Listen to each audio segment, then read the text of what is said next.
Assalamualaikum warahmatullahi wabarakatuh. Damai sejahtera untuk kita semua. Saudara-saudaraku sebangsa setanah air,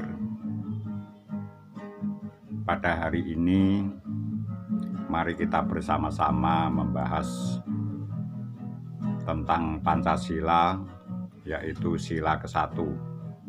Apa sih makna yang ada di dalamnya? Sebab kita sebagai warga negara harus mengetahui tentang makna sila 1 demi 1 yang terdiri dari sila 1 sampai sila ke-5. Saudara-saudara sebangsa setanah air, mari bersama-sama kita membahas tentang sila ke-1, sila ketuhanan yang Maha Esa. Jadi saudara-saudaraku, sila ke-1 di sini makna arti yang ada di dalamnya yaitu sila ketuhanan yang Maha Esa.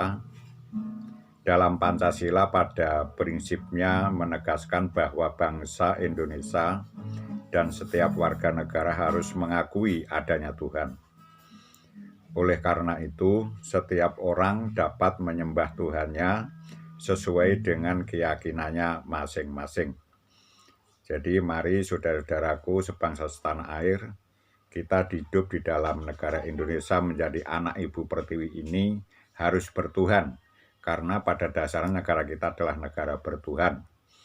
Jadi mari kita meyakini suatu ketuhanan yang Maha Esa. Dengan seperti itu kita sudah menyatakan bahwa kita bersyukur kepada Yang Maha Kuasa yang mana telah menciptakan langit dan bumi, khususnya bumi Indonesia ini yang telah dianugerahkan oleh kita semua. Segenap rakyat Indonesia mengamalkan dan menjalankan agamanya dengan cara yang berkeadaban, yaitu hormat menghormati satu sama yang lain. Jadi mari kita semua setelah memeluk suatu agama dan kepercayaan terhadap Tuhan yang Maha Esa, kita harus saling menghormati satu di antara yang lain. Keyakinan satu di antara keyakinan yang lain. Jadi kita harus saling menghormati. Jangan sampai ada yang saling membenci, jangan sampai ada yang saling memaksakan kehendaknya untuk orang lain. Biarlah berjalan sesuai dengan kehendaknya sendiri-sendiri. Negara menjamin kemerdekaannya tiap-tiap penduduk untuk memeluk agamanya masing-masing dan untuk beribadat menurut agamanya dan kepercayaannya. Jadi negara mempunyai tanggung jawab untuk menjamin keamanannya setiap pemeluk agamanya masing-masing. Negara Indonesia adalah negara satu negara yang bertuhan. Dengan demikian, saudara-saudaraku yang sebangsa setanah air, agama yang ada di Indonesia mendapat tempat dan perlakuan yang sama dari negara. Sila ini menekankan fondamen etis religius dari negara Indonesia yang bersumber dari moral ketuhanan yang diajarkan agama-agama dan keyakinan yang ada, sekaligus juga merupakan pengakuan akan adanya berbagai agama dan kepercayaan terhadap Tuhan yang Maha Esa di tanah air Indonesia. Jadi saudara-saudaraku sekalian, semua dibebaskan setelah negara kita merdeka, kita memeluk suatu agama dan keyakinannya sesuai dengan kehendaknya masing-masing. Kemerdekaan Indonesia dengan rendah hati diakui atas berkat rahmat Tuhan yang Maha Kuasa. Dengan pengakuan ini, pemenuhan cita-cita kemerdekaan Indonesia untuk mewujudkan suatu kehidupan kebangsaan yang merdeka, bersatu, berdaulat, adil, dan makmur, mengandung kewajiban moral, kewajiban etis yang harus dipikul dan dipertanggungjawabkan oleh segenap bangsa, bukan saja di hadapan sesamanya, melainkan juga di hadapan suatu yang mengatasi semua Tuhan yang Maha Kuasa. Jadi saudara-saudaraku sebangsa setanah air, kita memeluk suatu agama itu suatu kewajiban yang harus kita lakukan, karena dari sumber itulah kita akan memiliki suatu pengetahuan maupun pendidikan moral di dalam kehidupan kita masing-masing, sehingga kita dapat mengamalkan berbakti untuk nusa dan bangsa menjadi kokoh dan kuat karena dari moral anak bangsanya yang baik sesuai dengan didikan agamanya masing-masing. Dengan penyertaan moral ketuhanan sebagai dasar negara, Pancasila memberikan dimensi transendental pada kehidupan politik serta mempertemukan dalam hubungan simbiosis antara konsepsi daulat Tuhan dan daulat rakyat. Dengan Pancasila, kehidupan berbangsa dan bernegara terangkat dari tingkat keluar ke tingkat moral atau sakral. Di sini terdapat rekonsiliasi antara tendensi ke arah sekularisasi dan sakralisasi. Dengan wawasan ketuhanan diharapkan dapat memperkuat etos kerja karena kualitas kerjanya ditransendensikan dari batasan hasil kerja materialnya. Oleh karena teologi kerja yang transendensial memberi nilai tambah spiritual, maka hal itu memperkuat motivasi di satu pihak dan di pihak lain, memperbesar inspirasi dan aspirasi para warga negara. Dengan wawasan teosentris, kita dituntut untuk pandai menjangkarkan kepentingan kepada nilai dalam politik. Jadi saudara-saudara, mari kita pahami dan kita mengerti tentang arti pentingnya sebuah agama demi untuk membangun akhlak budi pekerti manusia menjadi manusia yang baik, sehingga kita dapat hidup berbangsa, bernegara, bermasyarakat. Itu semua dari petunjuk, didikan, dan ajaran dari agama itu sendiri. Atas dasar itu, setiap warga negara Indonesia dianjurkan untuk menjunjung tinggi nilai-nilai ketuhanan menurut agama dan keyakinannya masing-masing. Terdapat kepercayaan yang positif bahwa meskipun terdapat berbagai macam agama dan keyakinan, misi propetis agama-agama memiliki pertautan etis religius dalam memuliakan nilai-nilai kemanusiaan, persatuan, kerakyatan, dan keadilan yang mendorong warga negara untuk mengembangkan nilai-nilai ketuhanan yang lapang dan toleran. Jadi saudara-saudaraku sekalian, setelah kita mendapat suatu didikan ajaran agama sesuai dengan agama dan kepercayaan masing-masing, supaya kita sadar di dalam kehidupan berbangsa dan bernegara dari berbagai suku, dari berbagai agama ini, itulah suatu makhluk ciptaan Tuhan, supaya kita saling hormat-menghormati satu di antara yang lain, sehingga agama mengajarkan hidup yang toleran, supaya dapat menciptakan suatu kerukunan. Karena kerukunan itulah yang dapat membawa kemajuan daripada cita-cita kemerdekaan negara Republik Indonesia. Dalam ungkapan Soekarno dinyatakan, bukan saja bangsa Indonesia bertuhan, tetapi masing-masing orang Indonesia hendaknya bertuhan, Tuhannya sendiri. Jadi masing-masing bangsa Indonesia harus bertuhan atau hendaknya bertuhan sesuai dengan Tuhannya sendiri. Yang Kristen menyembah Tuhan menurut petunjuk Isa Al-Masih atau Yesus Kristus. Yang Islam menurut petunjuk Nabi Muhammad SAW. Orang Buddha menjalankan ibadatnya menurut kitab-kitab yang ada padanya. Orang Hindu seterusnya itu harus menurut kitab masing-masing. sehingga mendapat pendidikan moral yang baik, sehingga kita dapat mensosialisasikan tentang kehidupan yang bisa menjiwai jiwa sosial, saling tolong-menolong satu di antara yang lain. Tetapi marilah kita semuanya bertuhan. Hendaknya negara Indonesia ialah negara yang tiap-tiap orangnya dapat menyembah Tuhannya dengan cara yang leluasa. Segenap rakyat hendaknya bertuhan secara kebudayaan, yakni dengan tiada egoisme agama, dan hendaknya negara Indonesia satu negara yang bertuhan. Jadi saudara-saudara sebangsa setanah air, kita memeluk suatu keyakinan agama yang ada di negara Indonesia itu tidak boleh egoisme, dalam arti agamakulah yang paling benar, agamakulah yang paling benar.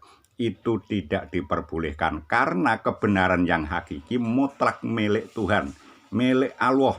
Manusia satu pun tidak ada yang dapat menentukan, menyimpulkan kebenaran yang hakiki selain Allah itu sendiri atau Tuhan itu sendiri. Maka dengan sadar cara demikian keterbatasan manusia, kita sebagai manusia yang beragama akan sadar hidup bertoleran satu di antara yang lain, supaya dapat menciptakan kerukunan hidup. Dalam ungkapan Soekarno ini telah nyata, bila tidak kita laksanakan dengan baik akan membawa aib, akan membawa keretakan, akan membawa kehancuran. Maka saudara-saudaraku sebangsa setanah air, apa yang menjadi kesan dan kesan sebagai proklamator negara kita Republik Indonesia, Bapak Presiden Soekarno, pertama presiden yang ada di Indonesia, mari kita dalami, mari kita imani, supaya kita menjadi bangsa yang baik. Sila pertama Pancasila, ketuhanan yang Maha Esa, menjadi fundamen etis kehidupan bangsa Indonesia yang menjiwai dan mendasari serta membimbing perwujudan kemanusiaan yang adil dan beradab, penggalangan persatuan Indonesia yang telah membentuk negara Republik Indonesia yang berdaulat penuh, yang bersifat kerakyatan dan dipimpin oleh hikmat kebijaksanaan dalam permusyawaratan _perwakilan guna mewujudkan keadilan sosial bagi seluruh rakyat Indonesia. Jadi saudara-saudara, sila ke-1, sila ketuhanan itu adalah pondasi daripada Pancasila, karena sumber dari pengetahuan, sumber daripada ilmu kebajikan atau kebaikan itu didapatkan dari agama. Jadi saudara-saudaraku sekalian, Pancasila ini sebenarnya untuk menguatkan atau untuk menyempurnakan hubungan antar sesama yang berbeda agama, sehingga supaya agama masing-masing kita ini menjadi sempurna di hadapan Tuhan. Dengan sila ketuhanan ini sekaligus dengan penjabarannya ditegaskan bahwa Indonesia sebagai negara Pancasila adalah sebuah negara religius. Di negara ini tidak boleh ada sikap dan perbuatan yang anti ketuhanan dan anti keagamaan. Saat yang sama, negara menjamin kemerdekaan tiap-tiap penduduk untuk memeluk agamanya masing-masing dan untuk beribadat menurut agamanya dan kepercayaannya itu. Jadi bangsa Indonesia, saudara-saudara sebangsa setanah air, itu dilarang keras oleh Pancasila bahwa tidak boleh bangsa kita ini ada yang anti, yaitu ketuhanan, yang anti agama, itu tidak boleh. Berarti disimpulkan bahwa komunis itu sudah dilarang di dalam Pancasila ini, tidak diperbolehkan. Adapun dulu setelah Pancasila baru dirumuskan ada Partai Komunis dan lain sebagainya, itu sebelumnya Pancasila dirumuskan itu sudah ada Partai Komunis. Tapi setelah Partai Komunis dihapuskan dari muka bumi Indonesia, itu sudah tidak ada lagi komunis itu.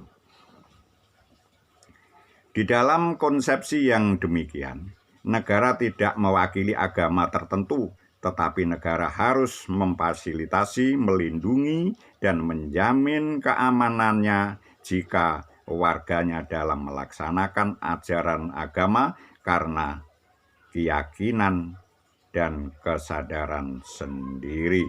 Jadi sebagai seorang pemerintah atau negara, ya, negara yang diwakili oleh seorang pemerintah, itu tidak boleh, ya, tidak boleh memihak agama tertentu. Semua agama yang ada di Indonesia yang dipeluk oleh rakyatnya itu semua harus dilindungi. Jadi kalau demikian bisa disimpulkan berarti seharusnya tidak boleh ada minoritas, ada mayoritas. Itu sebenarnya tidak boleh. Karena pada dasarnya agama adalah hubungan pribadi manusia dengan Tuhannya. Nah, seterusnya saudara-saudaraku sekalian, agama dengan demikian harus dilaksanakan dengan penuh toleransi dan perkeadapan di samping peran proaktif negara dengan menyelenggarakan dialog antar umat beragama. Jadi negara pun menyelenggarakan dialog antar umat beragama. Maksud dialog tersebut, saudara-saudaraku sebangsa setanah air, supaya memahami keyakinan satu di antara yang lain. Setelah memahami, sadar bahwa semua agama itu sebenarnya adalah menyembah Tuhan yang Maha Kuasa. Jadi tidak boleh diperdebatkan. Kalau ada dialog antar agama tidak difasilitasi oleh pemerintah, oleh negara, itu berarti dialognya akan membawa debat kusir yang akan membentuk suatu yaitu hal-hal yang akan membuat keretaan-keretaan daripada kerukunan antar umat beragama. Pengejawantan sila pertama dalam pasal-pasal konstitusi juga mengandung makna bahwa negara harus menjamin tegaknya toleransi beragama yang berkeadapan sebagaimana diatur di dalam pasal 29 ayat 1 dan ayat 2 yang menjamin kemerdekaannya untuk memeluk dan melaksanakan agama apapun yang diyakini oleh setiap warga negara. Selain itu, peran negara juga harus ditingkatkan dalam tanggung jawabnya menyelenggarakan dialog atau forum antarumat beragama sebagai langkah konkret dari kewajiban negara. Jadi saudara-saudaraku sebangsa setanah air, negara yang diwakili oleh pemerintah itu menjamin sepenuhnya tentang keyakinan sesuai dengan hak asasi saudara-saudara masing-masing. Jadi jangan takut kita memeluk suatu agama seandainya kita menjadi orang Islam, di situ merasakan dalam pribadinya kurang nyaman akan berpindah ke agama lain, ke Kristen atau ke Hindu atau ke Buddha. Kalau sesuai dengan keyakinan saudara sendiri tidak ada unsur paksaan, silahkan, jangan takut. Begitu pula sebaliknya di agama lain yang akan pindah ke Islam, kalau itu pun toh sesuai keyakinan pribadi, silahkan, monggo, jangan takut, karena negara menjamin tentang itu. Nah, itu saudara-saudaraku tentang sila ke-1. Mari kita menjiwai sila ke-1 ini, terus kita amalkan supaya kita bisa menciptakan hidup rukun antar umat beragama satu di antara yang lain, saling hormat menghormati, saling bekerja sama, saling hidup berdampingan, sehingga terciptanya kerukunan hidup di negara Republik Indonesia ini. Nah, itu saudara-saudaraku semuanya sebangsa setanah air tentang penjelasan penjabaran tentang sila ke-1, sila ketuhanan. Mari kita lakukan dengan baik, mari kita lakukan dengan seksama sesuai dengan keyakinan masing-masing, supaya kita mendapat pencerahan sebagai bangsa yang bermartabat, sehingga kita bisa menciptakan suatu kerukunan yang baik, yang abadi, sehingga bangsa kita disegani oleh bangsa lain itu dipandang dari kerukunan sebagai warga bangsanya itu sendiri. Mari kita ciptakan kerukunan bangsa kita ini dari berbagai agama dan suku, supaya kita mendapatkan ridho daripada Tuhan Yang Maha Esa untuk memajukan bangsa dan negara ini. Sekian kami mengucapkan wassalamualaikum warahmatullahi wabarakatuh. Silakan saudara-saudara di-subscribe maupun di-like supaya video-video berikutnya tidak ketinggalan. Terima kasih.